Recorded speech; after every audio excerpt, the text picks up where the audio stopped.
Finally made it through just about all of LEGO Star Wars The Skywalker Saga, at least in terms of the story. Seeing as we've gotten through this game's story in about 15 to 16 hours, I figured it'd be a good time to look back on the 15 levels making up the Prequel Trilogy.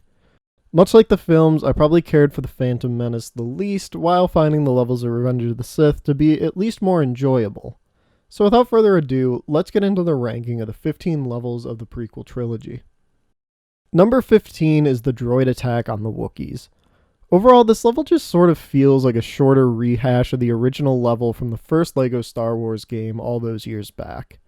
At the time, it was the first full level that we got to play as LEGO Yoda and LEGO Chewbacca.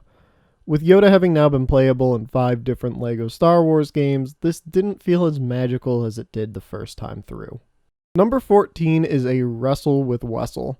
This game includes a lot more flying and space missions than the prior LEGO Star Wars games, likely due to the new gameplay style that they brought with it.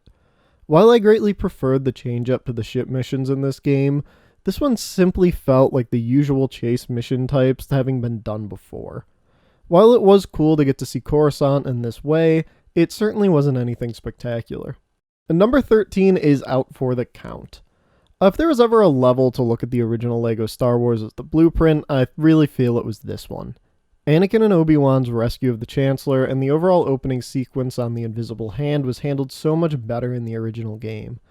This level just sort of feels far too quick, and a lot of the level leading up to the Dooku boss fight just kind of feels like filler.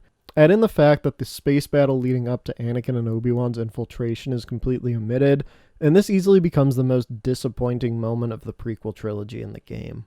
Number 12 is Outmanned but Not Outgunganed.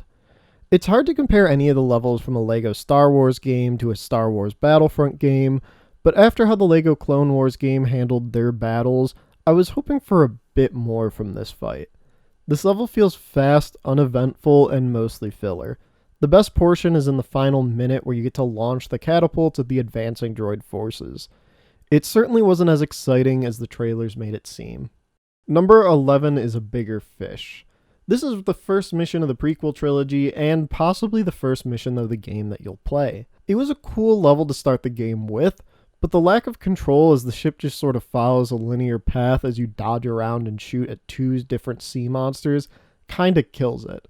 It was a great way to introduce the new ship mechanics, but not something that'll stick out for the game's long run. Number 10 is the Battle of the Jedi.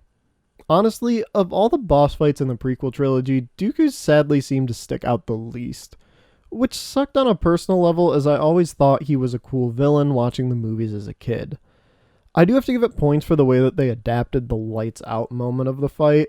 It was a cool add for the fight and story, but not enough of a bonus to get it any higher on this list for me.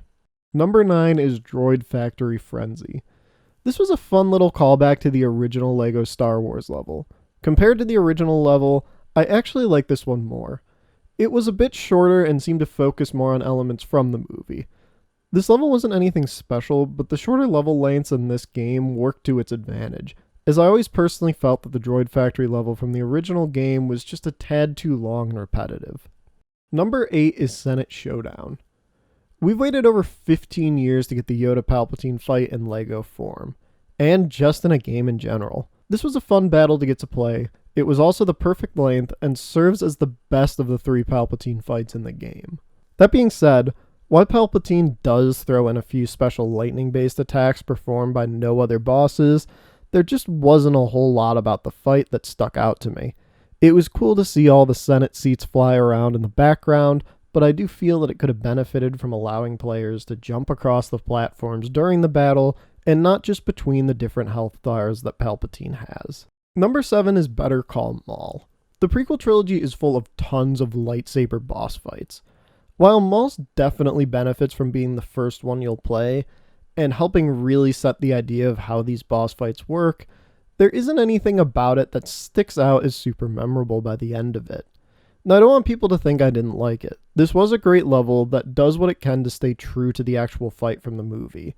However, Maul doesn't give off any sort of crazy attacks or animations in the fight that makes his dual-bladed lightsaber feel any different or more dangerous. Number 6. Now this is Podracing. No, this isn't the Podracing level. The final mission of the Phantom Menace is a capital ship battle. It's a great introduction to the new mechanic, and since the battles are very reminiscent to the space battles in Star Wars Battlefront 2, I really like the way it worked. This level probably would be rated a bit higher if it wasn't for the fact that there's capital ship battles that can be accessed in the game's free roam later. It's a great intro and an awesome level, but not as unique feeling as the other levels listed above. We're in the top 5 now, so before we jump into that, let me know what levels you guys liked and disliked in the prequel trilogy. Which placements did you agree with and which did you feel different about? Be sure to comment your rankings for me, as I would love to get to see them. Number 5. Petronaki Panic. As my memory serves, we've never been given the option to battle the execution animals during the Colosseum fight. It was cool to get these things in, and it was a cool way for them to alter the play of this level. The way they implement the Jango fight, as well as the Boba fight seen later in Episode 6, is so much better and adds more life to the character. I still wish we could have gotten more Jedi to play as at once during the level, but it was a nice additional touch to get to play as different Jedi here and not just Anakin and Obi-Wan again. Number 4, So Uncivilized. Most of the lightsaber battles in the game tend to play out the same way. However, one of the things that helps the Grievous level stick out is the animation thrown in. Though Grievous still uses the same attack patterns, his feel a bit unique due to his multiple lightsabers. I also love the way his bars of health work, with Obi-Wan severing one of his arms with each depleted health bar.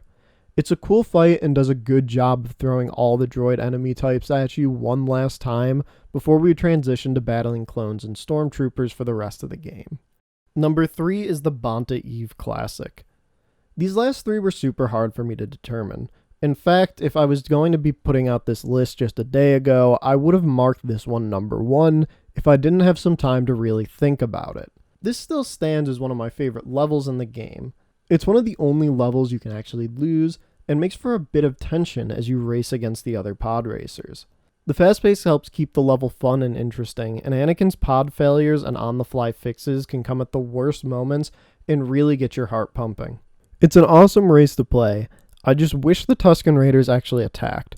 There's a throwaway line about them during the race, but if they actually do start shooting at the racers, they're far less impactful compared to the first game. Number 2, the High Ground. Much like the Grievous fight, there isn't much gameplay-wise that changes from all the other bosses to the final boss fight against Anakin on Mustafar. However, the environment plays a huge factor into the level, and really aesthetically makes this whole level and fight pop. It also ends up being one of the best recaptured fights from the movies. I do miss the ability to have player 1 and 2 duke it out, but if that was the sacrifice needed for one of my favorite lightsaber duels in the films and this game to work, then it was worth it. Number 1, The Hunt for Jango. This is a straight up dogfight between Obi-Wan and Jango through an asteroid field. I always loved the space levels in the newest Battlefront, so getting a LEGO version where we're zipping through asteroids and chasing Jango's Slave 1 through tunnels was super fun to do. It's one of my favorite space missions in the game.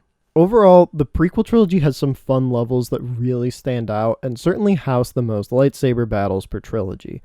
Of course, this does sort of start to wear out, as admittedly, even I was getting sick of boss fights through Revenge of the Sith, and appreciated the 9-level break until the Vader fight at the end of Empire. I do feel this was one of the more rushed trilogies, and while I get they didn't want to repeat too many old levels, I can't help but wonder about some of their mission choices, particularly in regards to the Phantom Menace. While there weren't any levels I straight up disliked in this batch, there were a few that I felt could easily have been replaced with more interesting moments from the movies. Let me know what you thought of episodes 1 through 3, and stick around as we'll be ranking all of the original trilogy levels for our next LEGO Star Wars video.